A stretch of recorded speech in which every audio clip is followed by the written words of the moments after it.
You want to record this, and you want to know you can do it and not be afraid that if you put it on your social media feed, or if you share it with a news outlet, that you could potentially be subject to jail time for doing that. This is an incredibly important public service that every citizen can provide.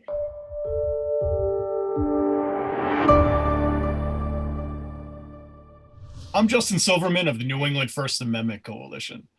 A couple quick reminders to all journalists covering the recent violent events at the Capitol. First, you don't hear it enough, so let me say it right now. Thank you. Thank you for all of the work that you're doing. It matters. It's so important to informing our communities. It's vital to our democracy. And on behalf of NEFAC, we appreciate everything you are doing every single day. Also, please know that NEFAC, along with the Society of Professional Journalists, has put together a great presentation. It's a video providing guidance, suggestions, and tips on how you and your colleagues can stay safe while reporting. I would encourage all of you to watch it and share it with other newsrooms as well. You can find that recording at nefac.org or here on this YouTube channel. I'm here today with Shannon Jankowski, the E.W. Scripps Legal Fellow at the Reporters Committee for Freedom of the Press. Shannon, thank you for joining us. Thank you very much. Shannon, back in 2019, the Reporters Committee, along with NEFAC and a number of other media organizations, filed an amicus brief in a case called Martin v. Rollins. It's a case that was recently heard by the First Circuit and deals with our right to record. What does that look like? It looks like one of us perhaps taking our phone out and recording a police officer, for example, making an arrest. This is a very important case, and Shannon, I'm going to have you in just a moment talk more specifically about this case and its implications. But first, can you give us a brief history of the right to record in the First Circuit and how that compares to jurisdictions throughout the remainder of the country? Yes, so I mean, the right to record, there's kind of two aspects to it. And when you're looking at, as a citizen or a journalist, one of the first things that you look to is each state has, nearly all states have a kind of a recording law or what's known as a wiretapping statute. And these statutes can prohibit recording conversations without consent. And in some states, that might be the consent of one of the parties. In some states, it might be the consent of all of the parties. But because those statutes are designed to protect people's privacy, the majority of the statutes have this language that says it doesn't apply when there is no reasonable expectation of privacy on behalf of the person being recorded. So within the context of recording the police and the public performance of their duties. Now, the Supreme Court has not specifically weighed in on that question yet, but 6 federal courts of appeal, including the First Circuit, have decided that question, and they have held that the First Amendment right, general sort of First Amendment right to gather news, that's a corollary of the freedom of the press, that applies to recording police officers in the public performance of their duties, both because it's newsworthy, it's in the public interest, but also police officers have no reasonable expectation of privacy when they're out performing their duties in public. So these state wiretapping statutes that prohibit recording, the public policy underlying them is to protect private conversations, such as if I'm having a conversation in my apartment with my friends, as opposed to if I'm making a speech in a public park. Now, that said, 6 courts of appeal have made this determination. There are 6 other regional courts of appeal that have not yet decided the question. They haven't said that there isn't a right to record the police in public. They just haven't been asked the question yet. So that does leave open some areas where it's not clear, but in general, there has been held, at least in these 6 circuit courts, a right to record the police in public, subject to certain restrictions, but it isn't always clear. And that was certainly the case in Massachusetts prior to this decision. I know you had asked with respect to the First Circuit's jurisprudence on this, and the First Circuit had previously held that someone who was recording police officers in public, that was protected under the First Amendment, but it was somewhat ambiguous because the facts of that case, the individual who was filming the police, he was in Boston Common. He was holding up his recording device so it was visible to the officers. And there was some ambiguity there with respect to would the outcome of this ruling be the same if that individual had been recording the police secretly and that they hadn't seen that he had a phone and he was recording them. Got it. So that brings us to this most recent case, Martin v. Rollins, which was recently decided.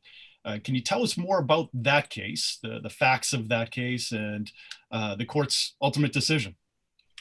So, like I said before, the state wiretapping statutes, generally, the vast majority of them have this sort of carve out where the consent requirement is necessary where the individual being recorded has a reasonable expectation of privacy. Massachusetts was an outlier. It still is an outlier in the sense that the text of its statute has not been amended, in that the statute prohibits the secret recording of an oral communication. It has no carve out for saying that the secret recording is permissible if the individual in question has no reasonable expectation of privacy. And in fact, the Massachusetts Supreme Court had been asked that question by someone who had been charged with violating the statute when they were secretly recording a police officer. This was back in 2001. And the Massachusetts Supreme Court said, the plain language of the statute said secret recording is prohibited. There was no exception to whether or not there was a reasonable expectation of privacy. And so they said that this person was actually liable for violating the statute, and that if they didn't want to be liable for violating the statute in the future, they should either ask the police officer's consent or they should hold up their recording device so the police officer could see they had one and therefore it's no longer a secret recording. Now, as you can imagine, that's extremely impractical for a citizen or a journalist. You're walking down the street, you see something going on with the police, you want to capture it. You don't know what's going on yet. You don't really want to have to stop and interrupt the police officer and say, excuse me, is it okay if I record you right now? Also, you don't want to have to make sure that you're holding it up and you're catching, making eye contact with the police officer, like, I'm doing this, right? So of course it's completely unrealistic. And this case then came up in 2016 in the District of Massachusetts in federal court. And Eric Martin and Renee Perez are two citizen journalists who had openly recorded police officers in the public performance of their duties in the past. But there have been many instances where they wanted to record the police officers without actually having to go to that trouble of making sure the police officer knew they were filming, because in some instances they reported that when police officers had seen them filming, they had, knocked the phone out of their hand, they had, threatened them. And in some situations, you're going to get more accurate, information if you're filming without anyone knowing that you're filming. I hate to say it, but that can happen sometimes, right? So they filed a complaint in the federal district court asking the court to declare Massachusetts wiretapping statute unconstitutional to the extent that it prohibited them from secretly recording the police while they were in the public performance of their duties. And the district court, the federal district court in Massachusetts held, yes, it was unconstitutional. The district attorney appealed that decision up to the First Circuit Court of Appeals, and the First Circuit affirmed the district court's decision, saying that the general right to gather news that is protected under the First Amendment applies to this. It does not matter whether it's secret or whether it's open. And they made a really good point, which is that, this applies both to conduct that is potentially critical of the police, but also to conduct where police are behaving heroically, saving someone from a burning building or something. You're not going to stop and get consent first, but that is still something that's newsworthy, something that we want to capture. So this distinction as to whether it's secret or open for the purposes of the First Amendment and gathering news and the public oversight function, it really doesn't matter. Now, of course, like I said before, the First Amendment right to gather news is not unlimited, and sometimes governments can restrict that if they have legitimate reasons and if that restriction is narrowly tailored. So the court looked does the state of Massachusetts have a significant interest here? And is this statute narrowly tailored to cover that? And they said no, their police don't have an interest in privacy when they're out performing their duties. An individual secretly recording the police is not interfering with the police doing their job, because that could be a legitimate interest. And also third parties that are interacting with the police, because the district attorney raised that question. Well, what about the privacy interests of the people that are coming up to the police? And again, the court held this really isn't narrowly tailored to address that. Individuals who are in a public place coming up to a police officer and speaking in an audible tone of voice really don't have an interest have a limited interest in privacy. And this statute is certainly not narrowly tailored to deal with that. So the ultimate ruling is that you do in Massachusetts have a First Amendment right to record the police while they're in the public performance of their duties, whether you're doing that with their knowledge or whether you're doing that without their knowledge. So it sounds like this is a great win for the First Amendment and for our right to record. But are there any limitations? Because it sounds like we're focusing in just on the actions of police officers and our ability to record them. Under this decision, are we able to now secretly record our conversations with other government officials, other public officials, or is it limited just to law enforcement officers? So this decision was limited specifically to law enforcement officers. And this is where, Massachusetts being an outlier is particularly problematic, because as I've said in other states, there is this carve out under the state statute that if people are have no reasonable expectation of privacy, then you can record them without getting their consent. Unfortunately, because Massachusetts doesn't have that, this decision spoke specifically about police officers. So it's really unclear whether that there has been no decision from the Massachusetts Supreme Court, from the Federal District Court of Massachusetts, from the First Circuit, saying specifically that you could secretly record anybody else. And in fact, this case, the plaintiffs that I was mentioning in this case, Eric Martin and Renee Perez, they had brought this claim, but also Project Veritas had brought a similar challenge to this statute. And the cases ended up being consolidated together. So the First Circuit heard both. And Project Veritas had challenged the statute more broadly and had actually wanted the court to decide whether or not it was unconstitutional with respect to the ability to record government officials in public, and with respect to the ability to record anyone in public who didn't have a reasonable expectation of privacy. And the court,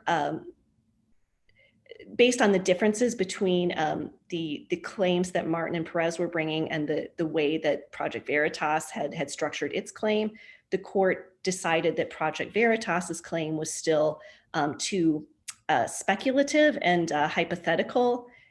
So it determined that it did not at this time have the jurisdiction to decide that issue, that it wasn't yet an applicable case or controversy for the court to decide. So it left that question open and unaddressed.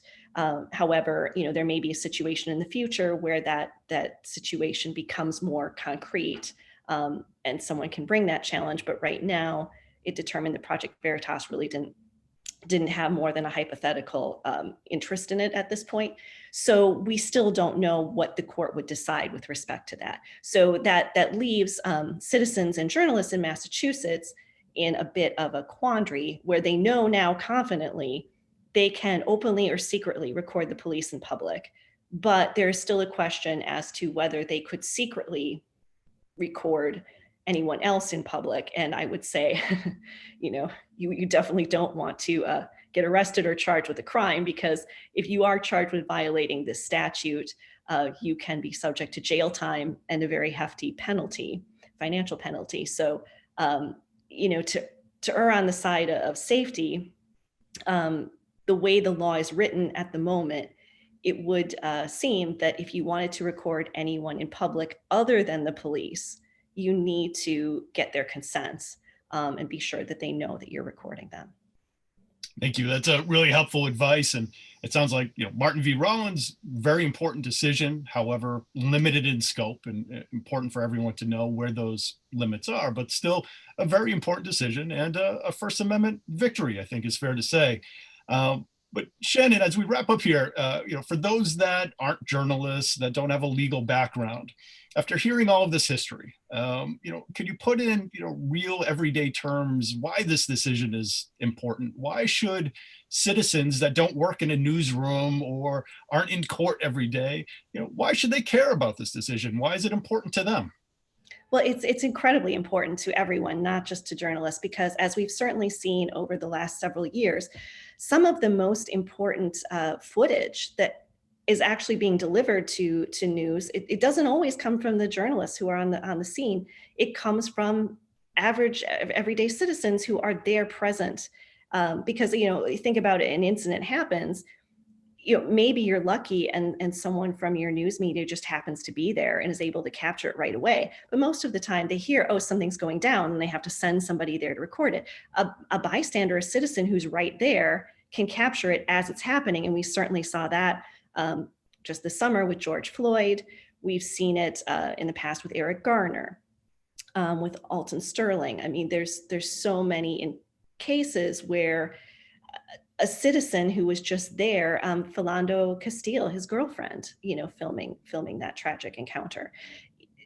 It's very important that citizens feel that they have the ability to freely record these interactions that either they are having with the police or that they witness someone else having with the police. And it offers a tremendous public benefit because think about it,